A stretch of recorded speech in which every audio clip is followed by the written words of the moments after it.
আজকের আন্তর্জাতিক রাজনীতিতে ইরান ও আমেরিকার সংঘাতকে অনেকেই সরাসরি দুই দেশের যুদ্ধ হিসেবে দেখছেন। কিন্তু চীনা বিশ্লেষক অধ্যাপক জিয়াং শুয়েকিন এই ছবিটাকে একটু ভিন্নভাবে দেখতে চান। তার মতে এই সংঘাত শুধু ইরান বনাম আমেরিকার লড়াই নয়, বরং এর ভিতর লুকিয়ে আছে আরও বড় এক কৌশলগত খেলা, যেখানে জ্বালানি, বাণিজ্য পথ, প্রযুক্তি, ডলারভিত্তিক আর্থিক ব্যবস্থা এবং বৈশ্বিক ক্ষমতার ভারসাম্য জড়িয়ে আছে। সে কথাই শোনাবো আজ। সঙ্গে আছে আমি, মাহদি হাসান।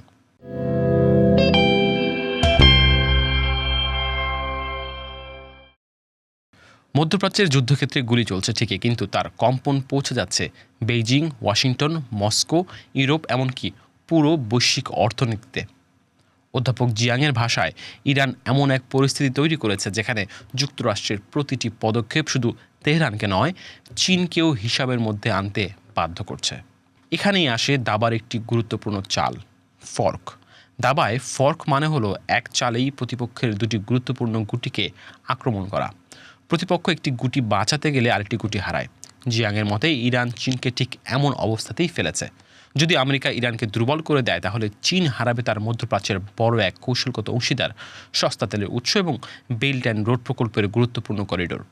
আবার যদি ইরান টিকে থাকে এবং চীনের সহায়তা পায়, তাহলে আমেরিকার সামনে তৈরি হবে আরও বড় ঝুঁকি, চীনের সঙ্গে সরাসরি কৌশলগত সংঘর্ষের সম্ভাবনা।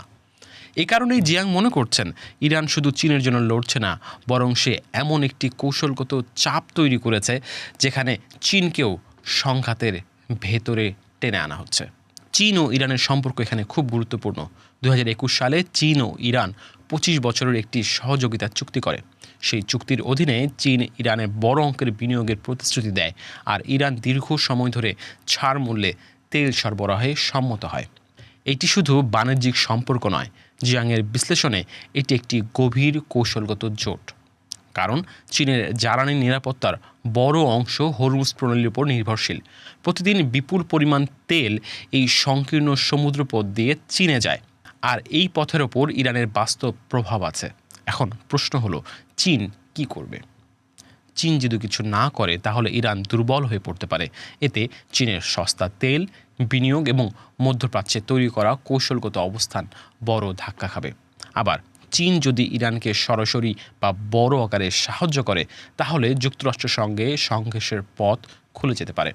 জিয়াংয়ের মতে এই দুই পথের কোনোটিই চীনের জন্য পুরোপুরি নিরাপদ নয়, আর এটাই সেই ফর্ক, যেখানে একটি সিদ্ধান্ত বাঁচাতে গেলে অন্যদিকের ঝুঁকি বেড়ে যায়। এছাড়াও এই সংঘাতে হরমুজ প্রণালীর ভূমিকাও সবচেয়ে গুরুত্বপূর্ণ। মাত্র 33 কিলোমিটার প্রশস্ত এই পথ দিয়ে বিশ্বের প্রায় 20% তেল চলাচল করে। চীন, ইউরোপ, জাপান, দক্ষিণ কোরিয়া সবাই কোনো না কোনোভাবে এই রুটের ওপরই নির্ভরশীল।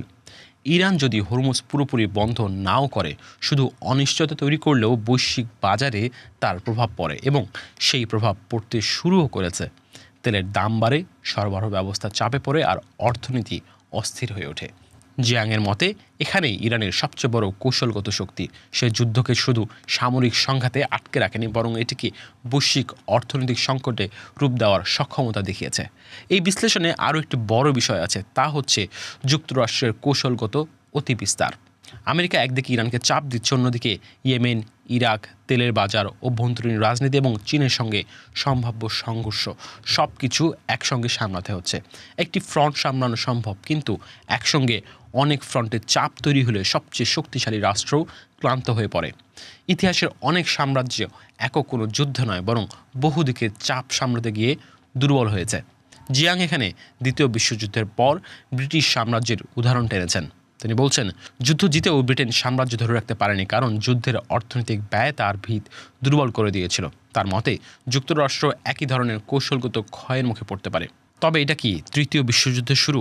এই যুদ্ধ প্রচলিত অর্থে বিশ্বযুদ্ধ হয়তো না, তবে জিয়াংয়ের মতে আধুনিক বিশ্বযুদ্ধ হয়তো আগের মতো শুধু ট্যাঙ্ক, যুদ্ধজাহাজ আর সৈন্য পাঠানোর মাধ্যমে শুরু হবে না, বরং আজকের বিশ্বযুদ্ধ হতে পারে জ্বালানি প্রবাহ, প্রযুক্তি, মুদ্রা ব্যবস্থা, বাণিজ্যের করিডোর এবং বৈশ্বিক জোটের পুনর্বিন্যাসকে কেন্দ্র করে। একদিকে আছে মার্কিন নেতৃত্বাধীন ডলার ভিত্তিক বৈশ্বিক ব্যবস্থা, অন্যদিকে আছে চীনের বহুমেরু কেন্দ্রিক বিশ্ব ব্যবস্থার ধারণা, যেখানে বেল্ট অ্যান্ড রোড, বিকল্প বাণিজ্য পথ এবং নতুন অর্থনৈতিক সম্পর্ক গুরুত্বপূর্ণ। জিয়াংয়ের মতে ইরান আমেরিকার সংঘাত আসলে দুই বিশ্ব দৃষ্টির সংঘর্ষের একটি প্রকাশ। এখানে রাশিয়া, ভারত, ইউরোপ এবং তুরস্কের অবস্থানও জটিল। রাশিয়া ইরানের পাশে কূটনৈতিকভাবে সুবিধা দেখছে। ভারত প্রকাশ্যে নিরপেক্ষ থাকতে চাইছে, কিন্তু নিজস্ব জ্বালানি ও বাণিজ্য স্বার্থও দেখছে। ইউরোপ আমেরিকার সঙ্গে থাকলেও তেলের দামের ধাক্কা নিয়ে কিন্তু তারা বেশ উদ্বিগ্ন। আর তুরস্ক ন্যাটোর সদস্য হলেও মধ্যপ্রাচ্যে তার নিজস্ব আলাদা একটা হিসাব আছে। অর্থাৎ এটি আর শুধু দুই দেশের যুদ্ধ নয়, এটি বহু শক্তির স্বার্থ জড়িয়ে থাকা এক বৈশ্বিক পুনর্বিন্যাস। শেষ পর্যন্ত জিয়াং 3টি পূর্বাভাস দিয়েছেন। প্রথমত, যুক্তরাষ্ট্র হয়তো এমন এক যুদ্ধবিরতি বা সমঝোতার দিকে যেতে চাইবে যা বাইরে থেকে সমাধান মনে হলেও বাস্তবে কৌশলগত পিছু হটা মনে হতে পারে। আর দ্বিতীয়ত তিনি বলছেন, চীন যদি সরাসরি যুদ্ধ নাও করে, এই সংঘাত থেকে তুলনামূলকভাবে শক্তিশালী হয়ে বের হয়ে আসতে পারে। আর তৃতীয় কারণ হিসেবে জিয়াং বলছেন, এই সংঘাত দীর্ঘমেয়াদে ডলার ভিত্তিক বৈশ্বিক আর্থিক ব্যবস্থার উপর চাপ তৈরি করতে পারে। কারণ উপসাগরীয় দেশগুলো ভাবতে শুরু করতে পারে, যদি মার্কিন নিরাপত্তা ব্যবস্থা তাদের শহর, তেল স্থাপনা এবং পানির সরবরাহকেই ঝুঁকিতে ফেলে, তাহলে সেই নিরাপত্তা কতটা মূল্যবান। বর্তমান সংকটকে যদি আমরা শুধু ইরান বনাম আমেরিকা হিসাবে দেখি, তাহলে বড় ছবিটা চোখের আড়ালেই থেকে যাচ্ছে। কারণ এই সংঘাতের গভীরে আছে জ্বালানি নিরাপত্তা, চীনের উত্থান, আমেরিকার বৈশ্বিক অবস্থান, ডলারের ভবিষ্যৎ এবং নতুন বিশ্ব ব্যবস্থার লড়াই। তাই প্রশ্নটা শুধু কে জিতবে, ইরান নাকি আমেরিকা, তা নয়। প্রশ্নটা আরও বড়, এই সংঘাতের পর পৃথিবীর ক্ষমতার মানচিত্র কি আগের মতোই থাকবে?